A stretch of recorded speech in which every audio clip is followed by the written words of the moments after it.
बिस्मिल्लाहिर्रहमानिर्रहीम। Last week हमने mathematics calculus के बारे में पढ़ा था। इस वीक इंशाल्लाह हम ऑर्गेनिक केमिस्ट्री के बारे में पढ़ेंगे।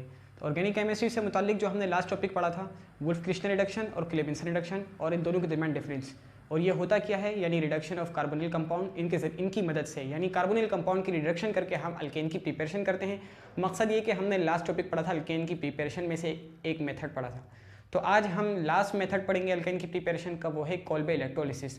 कि कोल्बे इलेक्ट्रोलिसिस क्या है, किस तरीके से किया जाएगा। इसके अंदर मैं आपको कुछ छोटे छोटे से सवालात के जवाब दे देता जाऊँगा और इसको आप बस लास्ट तक देखते रहिए तो इंशाल्लाह आपका टॉपिक क्लियर हो जाएगा। मज़ीद मैं आपको ये बात बताऊँ कि जो हम टॉपिक्स पढ़ते जा रहे हैं ये मकसद टॉपिक क्लियर करना है, कि किसी बुक को सॉल्व करना नहीं, बल्कि मकसद टॉपिक क्लियर करना है। अब जैसे कि हम अल्केन की प्रिपरेशन पढ़ रहे हैं या अल्केन के बारे में पढ़ रहे हैं या ऑर्गेनिक केमिस्ट्री की जो हमने जो इंट्रोडक्शन वगैरह इसके बारे में जो वीडियोस अपलोड की है 9th क्लास में मौजूद हैं। अगर अल्केन की प्रिपरेशन जैसे मजीद वजाहत बता दिया गया, जैसे कि वुल्फ-क्रिस्टन रिडक्शन आ गया, क्लेबेंसन आ गया, ये सारी चीज़ें सेकेंड ईयर हो गया या BSc वगैरह। तो बहरहाल ये कि मकसद टॉपिक को क्लियर करना है, मकसद सॉल्व बुक करना नहीं है। लेकिन फिर भी अगर आपको कोई क्वेश्चन, क्योंकि आप बुक सॉल्व करेंगे, आपका मकसद बुक सॉल्व करना है, लेकिन अगर जब आप बुक सॉल्व करते हुए कोई मसला हो जाए, कोई भी अगर आपको कोई एग्जाम्पल सॉल्व ना हो, कोई क्वेश्चन सॉल्व ना हो, खास करके मैथमेटिक्स में, तो बिल्कुल आप पूछ सकते हैं। इसीलिए मैंने अकाउंट लास्ट में आपको दिए हुए, तो आप अगर चाहें तो उस पर फ़ौरन कॉन्टैक्ट कर सकते हैं, तो इंशाल्लाह आपको जवाब आ जाएगा। तो बहरहाल आज हम अपना टॉपिक कंटिन्यू करते हैं, कोल्बे इलेक्ट्रोलिसिस। तो सबसे पहले मैं अपने टॉपिक का नाम लिखता हूँ, फिर इसके बाद हम इसके दरमियान सही तरीके से इसकी वजाहत कर देंगे। तो इंशाल्लाह आप अगर अच्छी तरीके से देखेंगे तो आपको ज़रूर टॉपिक क्लियर हो जाएगा। तो कोल्बे इलेक्ट्रोलिसिस ये हमारा टॉपिक आ गया। पहले तो हमें जिसका है उसका नाम तो हमें पता ही होना चाहिए, कोल्बे इलेक्ट्रोलिसिस। अब देखिए, जब हम बात करते हैं कि ये है किसका, तो सबसे पहले मैं यहाँ पर नाम लिख दूँ। इसका जो पहले नाम था वो क्या था, हर्मन, ठीक है, हर्मन इलेक्ट्रोलिसिस, ठीक है, ये इसका पहले नाम था। तो ये बस ये छोटी सी बात है, ये पता होनी चाहिए, क्योंकि जिसका है कम से कम उसका नाम तो पता होना चाहिए ना हमें। तो ये कोल्बे इलेक्ट्रोलिसिस जो पहले नाम था हर्मन इलेक्ट्रोलिसिस। अब देखिए इलेक्ट्रोलिसिस के लिए किन किन चीज़ों की ज़रूरत होती है। तो सबसे पहले तो ये बात आएगी, क्योंकि हम चाहे किसी भी, पहले तो ये आएगा ना कि हम इलेक्ट्रोलिसिस कर रहे हैं, तो इलेक्ट्रोलिसिस करने आता भी नहीं आता, क्योंकि इलेक्ट्रोलिसिस के अंदर हम कंपाउंड यूज़ करेंगे, वो आज का मकसद है। लेकिन इलेक्ट्रोलिसिस किस तरह होगी, तो पहले ये हम इसको क्लियर करते हैं कि करना किस तरह है। तो देखिए इलेक्ट्रोलिसिस के लिए हमें किन चीज़ों की ज़रूरत होती है, तो पहले मैं आपको यहाँ पर बता देता हूँ। सबसे पहले तो आपको किन चीज़ों की ज़रूरत होगी, इलेक्ट्रोड्स की, जिसको हम कैथोड और एनोड के नाम से जानते हैं, ठीक है। कैथोड की ज़रूरत होगी, एनोड की ज़रूरत होगी, ठीक है। और दूसरा आपको क्या, इलेक्ट्रोड, कैथोड मैं यहाँ लिख देता हूँ, कैथोड, एनोड, और तीसरा आपके पास क्या आ गया, इलेक्ट्रोलाइट्स, ठीक है। इलेक्ट्रोलाइट्स की भी आपको ज़रूरत होगी। और ये जो बात आती है बैटरी की, तो बैटरी आपकी यहाँ पर ज़रूरत नहीं है, मकसद तो आपको ये पता होना चाहिए ना कि एनोड कैथोड वगैरह के बारे में, और किसको किससे कनेक्ट करना है ये भी मैं आपको खुद बताऊंगा। लेकिन बस आप ये चीज़ आप नोट करते रहिए कि इलेक्ट्रोलिसिस के अंदर हमें इलेक्ट्रोलाइट्स की ज़रूरत होगी, एनोड की ज़रूरत होगी और कैथोड की ज़रूरत होगी। अब देखिएगा एनोड पर क्या होती है और कैथोड पर क्या होती है, तो ये भी आप नोट कर लीजिए कि एनोड पर जो आपके पास होगी और कैथोड पर क्या होगी, ये देखते रहिए। एनोड पर होगी वो ऑक्सीडेशन होगी, यहाँ पर मैं अगर ऑक्सीडेशन लिख दिया, ठीक है। ऑक्सीडेशन का मतलब आपको पता है क्या होता है, लॉस ऑफ इलेक्ट्रॉन्स, ठीक है। कैथोड पर क्या होगा, रिडक्शन होगी, रिडक्शन मतलब आपको पता है गेन ऑफ इलेक्ट्रॉन्स, ठीक है। हम इलेक्ट्रॉन्स के बारे में ये आपको अगर पता होगा तो आप अच्छी तरीके से इलेक्ट्रोलिसिस कर जाएंगे, वरना आप नहीं कर सकेंगे। लेकिन देखिए कोल्बे इलेक्ट्रोलिसिस के अंदर अब आपको पता लग गया कि इलेक्ट्रोलिसिस है क्या, तो इंशाल्लाह ज़रूर क्लियर हो गया होगा। अब देखते हैं कि कोल्बे इलेक्ट्रोलिसिस क्या चीज़ है। तो कोल्बे इलेक्ट्रोलिसिस के लिए अगर मैं यहाँ पर छोटी सी वर्डिंग लिख दूँ, फिर इसके बाद मैं इसको सही तरीके से एक्सप्लेन कर दूंगा। तो कोल्बे इलेक्ट्रोलिसिस की वर्डिंग क्या होगी, देख लीजिए आप, ये डी कार्बो ऑक्सीलेटिव डाइमेराइजेशन, या आप इसको नोट कर लीजिए ताकि आप वर्डिंग अगर कहीं लिखनी हो तो आप लिख सकें, ऑफ 2 कार्बोक्सिलिक एसिड। यहाँ पर ही मैं लिख देता हूँ 2 कार्बोक्सिलिक एसिड। तो D कार्बोक्सिलेटिव dimerization of 2 carboxylic acid, बस इतनी सी वर्डिंग अगर आपको याद है तो यकीन जानिए कि आपको ये टॉपिक अच्छी तरीके से समझ में आ जाएगा। वो किस तरह कि देखिए यहाँ पर हम जो यूज़ करते हैं, तो पहले तो हमें कैथोड एनोड को हम अलग अलग करेंगे, ये सारी चीज़ अलग अलग करेंगे। हम यहाँ पर बैटरी और पूरा तरीके से बीकर वगैरह बनाकर दिखाएंगे आपको। लेकिन बस आप इतना समझ लीजिए कि ये जो लाइन है कि decarboxylative acid, decarboxylative dimerization of 2 carboxylic acid. अब देखिए आप यहाँ पर जो मेजर कोल्बे इलेक्ट्रोलिसिस के अंदर हम जो कंपाउंड लेते हैं वो क्या है, कार्बोक्सिलिक एसिड लेते हैं। अब कार्बोक्सिलिक एसिड में यहाँ पर लिखता हूँ, फिर इसके हम इसको अच्छी तरीके से समझ भी लेंगे। कार्बोक्सिलिक एसिड क्या होता है, ये है आपके पास कार्बोक्सिलिक एसिड। अब इनका कहना ये है कि 2 कार्बोक्सिलिक एसिड आप यहाँ से ले लें, ठीक है। 2 कार्बोक्सिलिक एसिड आपने ले लिए। अब देखिए आपको ये नजर आ रहा है COO, जिसको हम क्या जानते हैं CO2 यानी कार्बन डाइऑक्साइड गैस। तो आपने क्या करना होगा, डी मीन्स आपने क्या करना होगा, रिमूव करना होगा आपने। यहाँ पर मैं लिखता हूँ रिमूवल ऑफ कार्बोक्सिलिक यानी रिमूवल ऑफ कार्बन डाइऑक्साइड वगैरह। तो आपने यहाँ पर क्या करना होगा, याद रखिए आप ये कि आपने 2 टाइम्स ऑफ कार्बोक्सिलिक एसिड लिया, कि जिसके अंदर से आपने क्या करना है 2 टाइम्स। देखिए तो जब आप ये लेंगे तो मैं इसको अलग अलग करके आपको दिखा भी देता हूँ, अलग अलग करके इस तरह दिखाया जाएगा आपको ये CH3COONH+, ठीक है। ये तो आपके पास आयंस की फॉर्म में आ गया। अब ये भी आपके पास 2 टाइम्स है, ये भी आपके पास 2 टाइम्स है, इतना तो आपको पता लग गया, दोनों को मैंने अलग अलग कर दिया। अब मैं अगर यहाँ से COO को निकाल दूँ तो ये भी 2 टाइम्स आपके पास निकलेगा, और CH3 भी आपके पास क्या आएगा, 2 टाइम्स आएगा। तो ये मैं आपको मकसद समझा रहा हूँ, लेकिन इसके बाद इंशाल्लाह मजीद एक्सप्लेन कर दिया जाएगा। तो 2 टाइम्स ऑफ कार्बोक्सिलिक एसिड लिया आपने, और उसके अंदर से आपने 2 times of carbon dioxide gas आपने निकाल दी, जिसकी मदद से क्या हुआ कि आपके पास 2 टाइम्स ऑफ CH3 आ गया। CH3 को जब 2 टाइम्स जब आप लिखते हैं तो ये देखिए CH3 तो आपके पास आ गया C2H6, जिसको आप जानते हैं ईथेन, और इसका चेन नेम या सही नेम जर्नल नेम क्या आ जाएगा, अल्केन आ गया। तो अल्केन की प्रिपरेशन करनी थी ना, आपने क्या लिया 2 टाइम्स ऑफ कार्बोक्सिलिक एसिड।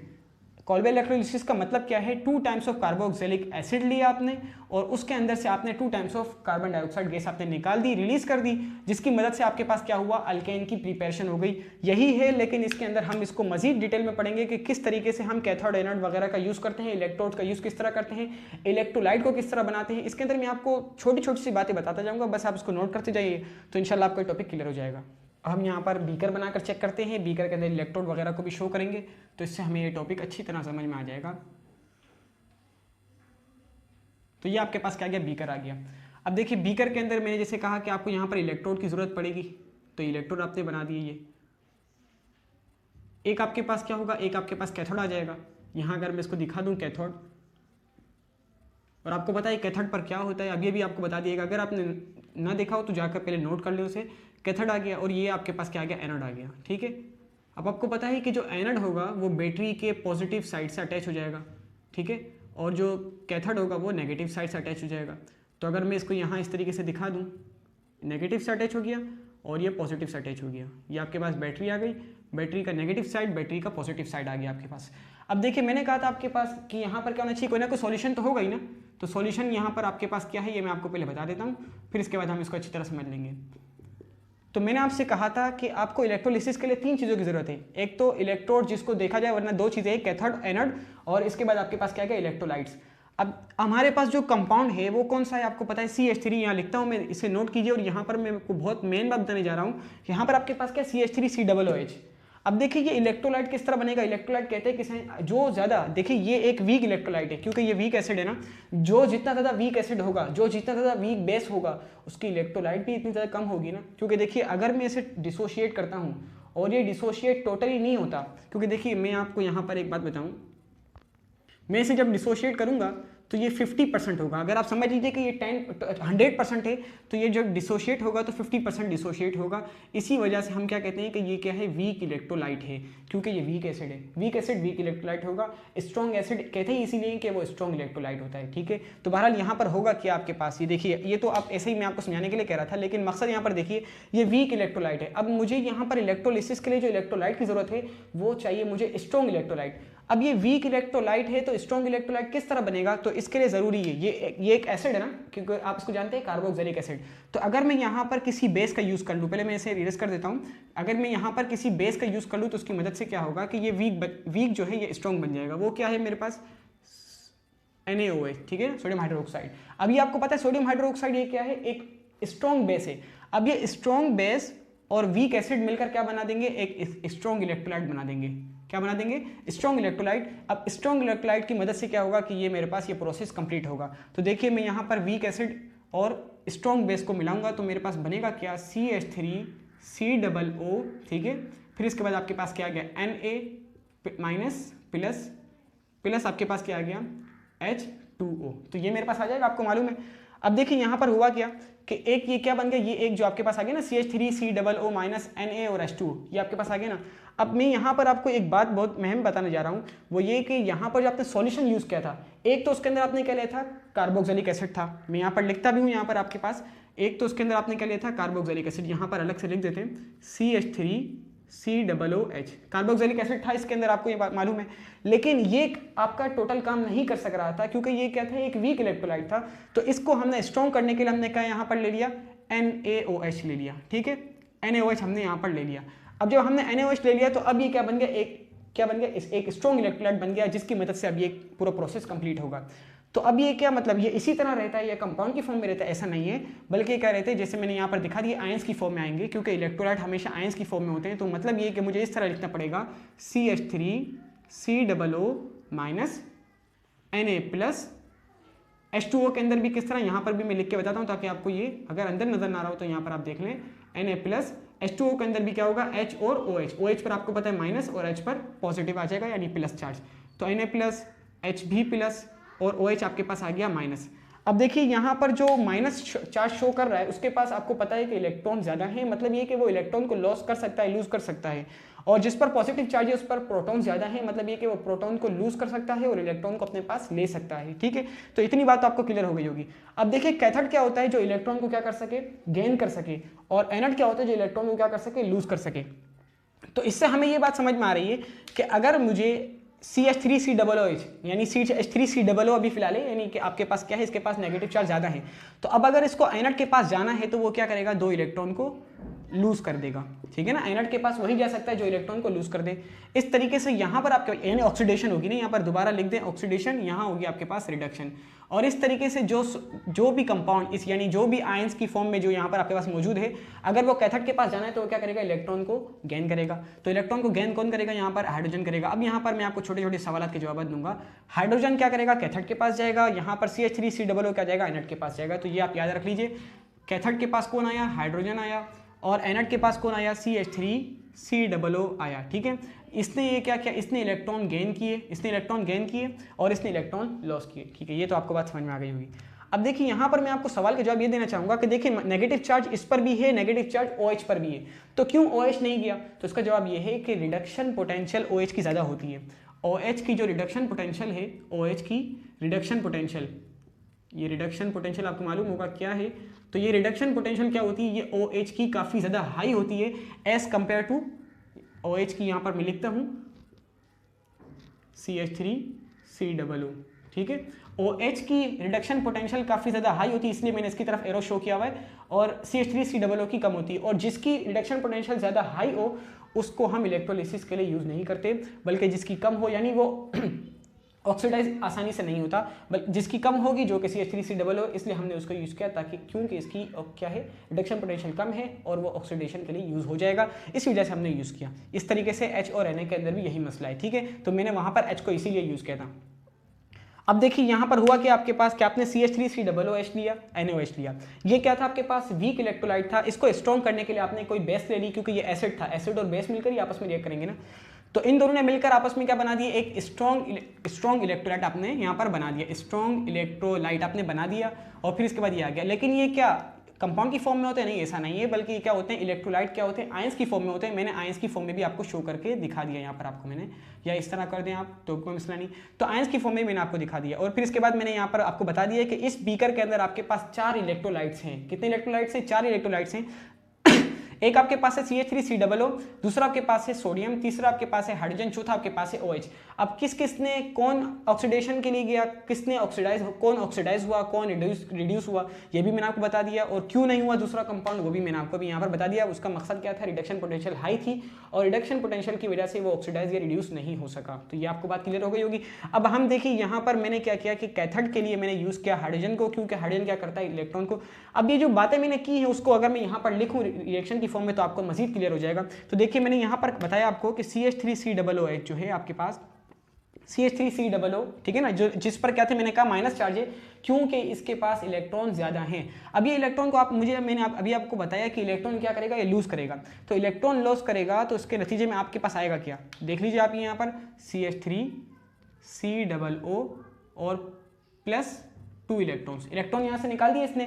जब इलेक्ट्रॉन निकाले तभी तो ये किसके पास गया, एनोड के पास गया ना, क्योंकि एनोड के पास वही जाता है जिसके ऊपर क्या आ जाए, पॉजिटिव चार्ज आ जाए या वो न्यूट्रल हो। तो ये क्या हो गया आपके पास CH3COO, ये एनोड फॉर्म में आ गया। अब देखिए, अब मजीद मैं आपको यहाँ पर एक बात बताऊँ कि जो हाइड्रोजन था उसने किस तरीके से इलेक्ट्रॉन लिए, इलेक्ट्रॉन लेने किस तरह उसने मतलब किस तरीके से इलेक्ट्रॉन लिए, तो 2 टाइम्स ऑफ ये था आपके पास, क्या था 2 टाइम्स ऑफ एसिटिक एसिड था। अब यहाँ पर आप एक बात नोट कीजिए, 2 टाइम्स ऑफ एसिटिक एसिड था यानी एसीटेट था, एसीटेट आयन था, तो इसके पास क्या थे 2 इलेक्ट्रॉन ज़्यादा थे। अब इसने यहाँ पर अगर मैं 2 को इससे मल्टीप्लाई करूँ, क्योंकि देखिए ना एक एसीटेट आयन पर 2 इलेक्ट्रॉन ज़्यादा हैं, 2 एसीटेट आयन पर 4 इलेक्ट्रॉन ज़्यादा हैं, तो अगर इसने यहाँ से 2 इलेक्ट्रॉन निकाल भी दिए हैं, 2 इलेक्ट्रॉन यहाँ से अगर इसने रिलीज कर भी दिए हैं, तो 2 इलेक्ट्रॉन बाकी है ना, ठीक है ना, 2 इलेक्ट्रॉन बाकी हैं। याद रखिए आप, ये आपको अगर बात ना समझ में आई हो तो जरूर देखिए इसको गौर से, क्योंकि मैंने जो डेफिनेशन की थी उसमें मैंने आपको बताया था कि यहाँ पर आप 2 टाइम्स ऑफ कार्बोक्सिलिक एसिड लेते हैं। तो बहरहाल 2 टाइम्स ऑफ कार्बोक्सिलिक एसिड ने क्या किया था, आपको एक कार्बोक्सिलिक एसिड ने 2 इलेक्ट्रॉन लूज किए थे, ठीक है ना, यानी सॉरी 2 कार्बोक्सिलिक एसिड ने 2 इलेक्ट्रॉन लूज किए थे। तो इनके पास टोटल थे कितने इलेक्ट्रॉन्स, 4 इलेक्ट्रॉन्स थे, ठीक है। कहाँ से आए थे, एक अपना था और एक उसने सोडियम से लिया था, एक इसके पास अपना था, एक उसने सोडियम से लिया था, जिसकी मदद से 2 कार्बोक्सिलिक एसिड के पास 4 इलेक्ट्रॉन्स आ गए थे, 2 इसने लूज कर दिए जो यहाँ पर शो कर दिए गए, 2 उसके पास बाकी थे जिसको मैंने यहाँ पर रेडिकल की फॉर्म में लिख दिया। अब देखिए ये आपको समझ में आ गया होगा। अब यहाँ पर हाइड्रोजन ने क्या किया, यहाँ पर हाइड्रोजन भी आपके पास क्या था, 2 टाइम्स ऑफ H+ था, ठीक है। जब उसने इलेक्ट्रॉन यहाँ पर गेन कर लिए तो उसकी मदद से वो क्या बन गया, H2 बन गया, ठीक है। ये आपको बात 2 टाइम्स ऑफ H+ था यानी 2 उसके पास प्रोटॉन ज्यादा थे। जब उसने 2 इलेक्ट्रॉन्स को लिया तो 2 प्रोटॉन 2 इलेक्ट्रॉन मिलकर बैलेंस हो गया। अब ये आपके पास मॉलिक्यूल्स की फॉर्म में आ गया, पहले आयंस की फॉर्म में था, मॉलिक्यूल्स की फॉर्म में आ गया, लेकिन ये पहले क्या था, आयंस की फॉर्म में था, लेकिन अब ये क्या है, रेडिकल की फॉर्म में, क्योंकि अभी भी इसके पास 2 इलेक्ट्रॉन्स है जो एक कंपाउंड बना सकते हैं और अभी ये बनाएंगे भी। तो इतना आपको अगर आपको समझ में आया हो कि किसने किस तरीके से रिडक्शन की, किसने किस तरीके से ऑक्सीडेशन की, तो ये इसका जो है आपको दिखा दिएगा कि किस तरीके से हमने यहाँ पर, यानी अगर आप प्रैक्टिकली देखें तो वो किस तरह होता है ये आपको पता होना चाहिए। और दूसरा यहाँ पर आपके सामने इक्वेशन रखी गई। अब मजीद इसको हम देखते हैं किस तरीके से अल्केन की प्रिपरेशन होती है, मजीद यहाँ अच्छी तरह देखेंगे तो इंशाल्लाह जरूर क्लियर। आपके पास ये रिएक्शन लिख देता हूँ, 2 टाइम्स ऑफ CH3COO आपने लिया था, उसने क्या की थी, ऑक्सीडेशन की, जिसकी मदद से 2 इलेक्ट्रॉन लॉस हो गए और इसके बाद आपके पास आ गया 2 टाइम्स ऑफ CH3COO रेडिकल, क्योंकि इसके पास क्या थे, 2 इलेक्ट्रॉन थे एक कार्बोक्सिलिक एसिड पर और 2 कार्बोक्सिलिक एसिड पर क्या होंगे, 4 होंगे, 2 लूज कर दिए, 2 बच गए, इसलिए हमने इसको रेडिकल की फॉर्म में लिख दिया। इस तरीके से यहाँ पर आपके पास जो था 2 टाइम्स ऑफ H+ आयंस यानी प्रोटॉन्स की फॉर्म में थे, इसको आपने 2 इलेक्ट्रॉन एडिशन की इसके अंदर, तो ये नॉर्मल हो गया और मॉलिक्यूल की फॉर्म में आपके पास गैस की फॉर्म में यहाँ से रिलीज हो गया ये, ठीक है। ये तो आपको बात समझ में आ गई कि जिस तरह इसको हम इस तरह लिख देते हैं। तो बहरहाल लेकिन यहाँ पर बनेगा किस तरह, आपके पास जो असल जो आपकी प्रिपरेशन ऑफ अल्केन कर रहे थे वो किस तरह बनेगी, तो यहाँ पर आप ये देख लीजिए 2 टाइम्स ऑफ, ठीक है ना, ये आपके पास क्या गया, एसिटिक एसिड जो अभी एसीटेट आयन में है या एसिटिक रेडिकल की फॉर्म में है, तो इसने क्या कर दिया, CO2 को यहाँ से क्या कर देगा, रिलीज कर देगा गैस की फॉर्म में, और यहाँ पर आपके पास क्या आ जाएंगे 2 टाइम्स ऑफ CH3 डॉट, ठीक है ना, COO तो निकल जाएगा यानी CO2 गैस की फॉर्म में निकल जाएगा, ठीक है, ये मैंने दिखा दिया आपको, गैस की फॉर्म में निकल गया। और जो 2 टाइम्स ऑफ मिथाइल रेडिकल आपके पास यहाँ पर रह गए। मिथाइल रेडिकल का मतलब क्या है कि CH3 रेडिकल और CH3 रेडिकल आ गया आपके पास। अब आप क्या कर सकते हैं इसको कि ये दोनों आपस में क्या कर दें, बॉन्ड बना दें, क्योंकि दोनों के पास क्या है, सेम इलेक्ट्रॉन है, दोनों ने जब आप बॉन्ड बना दिया तो यहाँ पर किस चीज़ की प्रिपरेशन हो गई, अल्केन की प्रिपरेशन हो गई, जो आपको पहले भी दिखा दिया गया CH3 जिसको हम जानते हैं C2H6 यानी ईथेन के नाम से, ठीक है। ये आपके पास आ गया, ईथेन आ गया और इसका जनरल नेम क्या है, अल्केन, और इस तरीके से आपके पास अल्केन की प्रिपरेशन हो गई। तो अगर आपको इसके अंदर कोई बात समझ में ना, ये हो सकता है कि ना हुई हो कोई बात क्लियर, तो ज़रूर आप पूछिएगा कि किस तरीके से ये स्टेप हुआ। बहरहाल ये कि अगर आपको ओवरऑल बता दिया जाए तो इसके अंदर मैंने आपको क्या बताया, कोल्बे इलेक्ट्रोलिसिस का एक नाम बताया है, जो इसका असल नाम है, जो पहले नाम था हरमैन इलेक्ट्रोलिसिस, ठीक है, हरमैन कोल्बे इलेक्ट्रोलिसिस आपको बता दिएगा। इसके बाद इलेक्ट्रोलिसिस होता क्या है, किन चीज़ों की ज़रूरत है, तो वो इसके अंदर 3 चीज़ों की ज़रूरत है, कैथोड, एनोड और इलेक्ट्रोलाइट्स। अब जो हमारे पास आपको मैंने शुरू में बताया कि इसकी कोल्बे इलेक्ट्रोलिसिस की जो डेफिनेशन है, यानी छोटी सी अगर इसको जाने वो क्या नाम आपको बताया था, उसको हमने देखा तो उससे हमें पता लगा कि कार्बोऑक्सिलिक एसिड है, उसके अंदर से हम क्या करते हैं, 2 times of carbon dioxide gas को हम क्या करते हैं, रिलीज करते हैं। तो आपके सामने तो ये था कि जो इलेक्ट्रोलिसिस के अंदर जो कंपाउंड यूज होगा वो एसिटिक एसिड होगा। तो मैंने आपको बताया कि देखिए एसिटिक एसिड ये एक वीक इलेक्ट्रोलाइट है, तो इसको हमें स्ट्रॉन्ग करने के लिए, क्योंकि वीक इलेक्ट्रोलाइट आपके पास इलेक्ट्रोलिसिस के अंदर यूज नहीं हो सकता, तो वीक इलेक्ट्रोलाइट को आपने स्ट्रॉन्ग करने के लिए बेस यूज किया आपने, और वो कौन सी बेस थी, स्ट्रॉन्ग बेस थी सोडियम हाइड्रोक्साइड।